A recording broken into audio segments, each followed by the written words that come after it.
Hey there, welcome back. Today we're going to be going through the basics of what CRUD means and how the idea of CRUD can interact with our web applications. We're going to be talking about headers in AJAX requests, the body in AJAX requests. These are things that we haven't used so far. We've only been making what are called GET requests, which just ask for data. So we've been able to use query strings to modify our requests. But that's not going to be the case anymore as we move forward.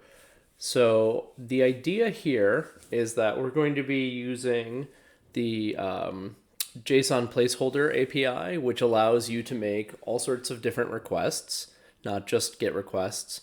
And we're going to build out an application that has, the posts, these sort of garbage posts, and allows us to edit or delete them or to create new ones.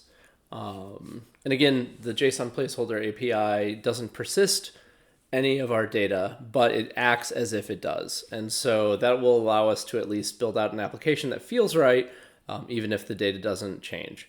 So far, what I've done is I have built this populate posts function, which fetches the posts and then renders them into the page. I've also set up some click handlers. So if I click edit, I can recover my post. If I click delete, I can recover my post. And if I click this form, nothing happens. Right now, all the form handler is doing is preventing the default. So what I'm going to want to do as I'm going through this app, right now we want to be able to create, to read, to update, and to destroy, right? So CRUD, just remember that CRUD means create, read, update, and destroy.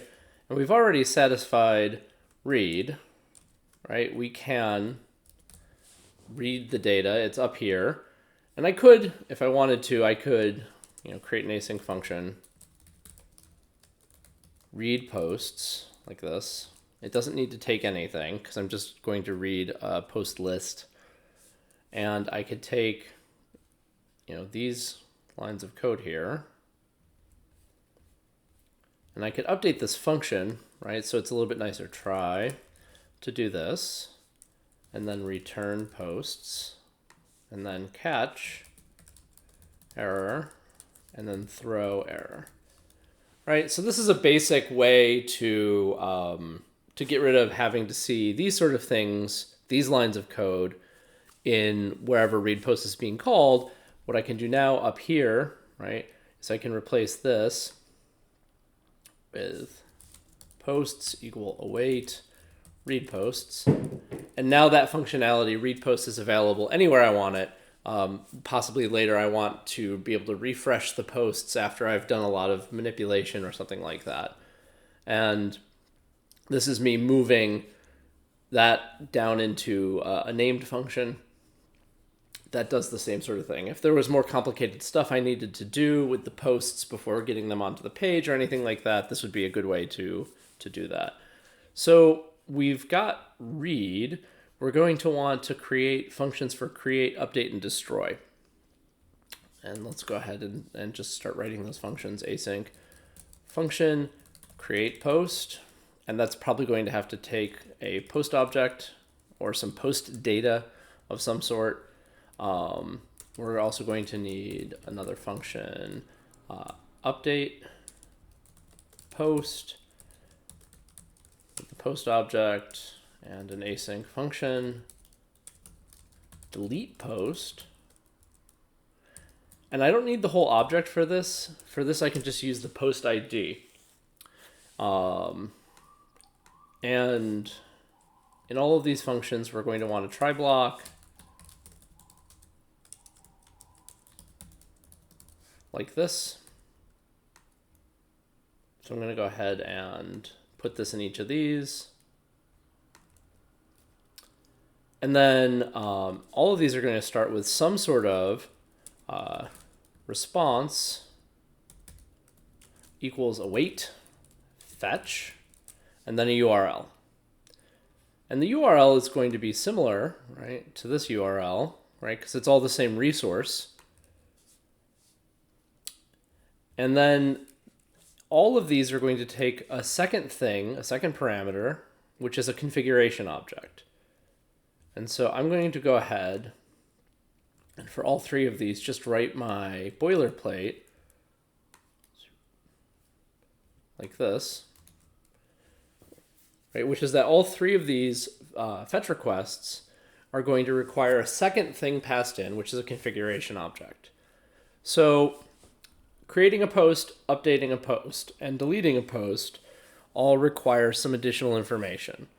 Here, the additional information first starts by updating. So with delete, it's one of the easier ones to do, requires us to add the ID. This API requires the correct ID to be part of the URL.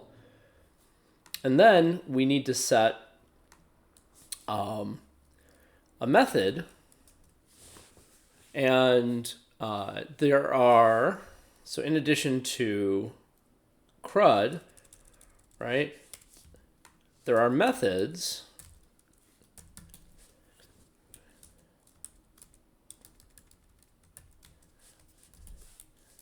associated with these operations: patch and put, delete. So these are called the verbs.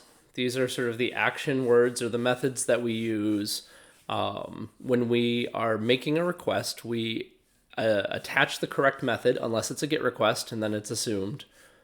And it associates with the action that we're trying to do. A well set up server associates a post request with creating new objects in the database. A well-made server will assume that patch means I want to go in and update an existing set of data in the database, and a well-set-up server will expect delete to mean I want you to destroy something in the database. A poorly set up server will allow you to do these things via GET requests. GET requests are a lot more vulnerable in general, and there's reasons for that, but safe to say a well set up server will require you to send the right verb for the right type of data actions. And since you're mostly going to be living in a CRUD-based world where you have data and you want to change it or create it or update it or destroy it, right, you're going to need to learn these verbs and know when each one comes into play.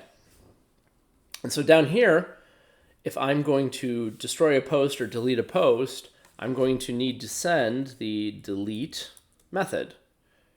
That's crucial to this request working. So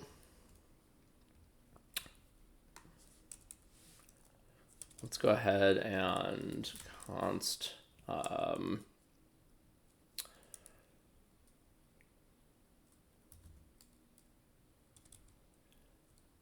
data equals response await response.json, and then return data like that. And then what we can do here is we can call this function, right? It's just a function. We can delete the post whose ID is 1, and then console log and see what happens, right? So my configuration object took a method as a key and delete as its value. So we can go ahead and try running this method and see what happens. And so, right, delete post is a async function, so it returns a promise, then attaches on this additional data. Now, this returned an empty object. Now, for the JSON placeholder, an empty object actually means that something worked. If I was to try to delete, I don't know what'll happen here. That'll still work. The JSON placeholder API is incredibly forgiving. Yep, it'll try to delete anything. So it'll always return the empty object, which in this case means success. So we have delete post, which can go in and delete the object. So let's go ahead and hook up delete post to the rest of the page, right? So we've written a function which makes the AJAX call, uses the correct method, forms the correct URL, and then returns, the data that came back. And so why don't we go on to updating this, right? So here I'm clicking the delete button. So I'm clicking delete and I can recover this. So what I'm going to do is I'm going to say, hey, result equals await delete post, and then it needs the ID post.id. So I have the post element, I have the post object, and I have the result of trying to delete it. So now I need to wrap this in a try block because I'm doing something asynchronous.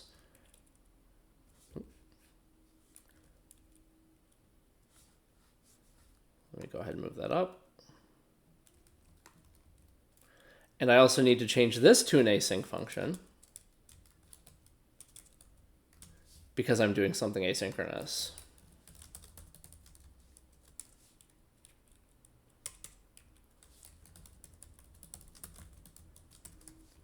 So if deleting works and I'm able to get my object back, what I should do is I should remove the thing I'm deleting from the page, and that's the post element, right? So post element dot slide up, and let's see.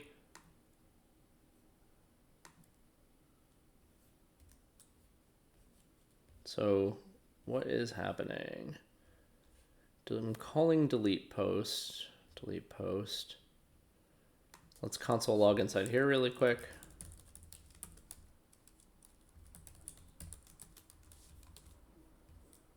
Delete. Nope, that's not logging. So why is that not logging? Post on click delete. Oh, I wrote my code inside edit instead of delete.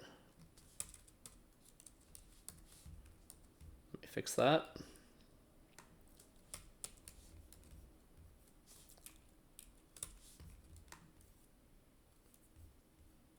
And that needs to be async. Okay, delete, works, delete, works. Okay, cool.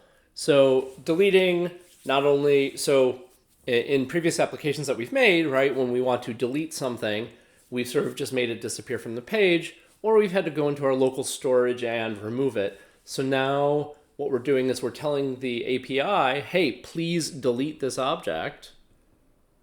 It's deleting it on its database, and then it's sending back a, okay, I did that to us in the front end, in the browser, and we can then update the interface to reflect what the database now has. So this is the main paradigm that we're going to need as we build these applications. You update the database by telling the API. The API tells you that it successfully did it, and then you make the changes in the interface so the user knows that it was successful. Okay, so that is hooking up delete. I'm going to stop the video here and I'll come back and start hooking up the rest of this in a bit.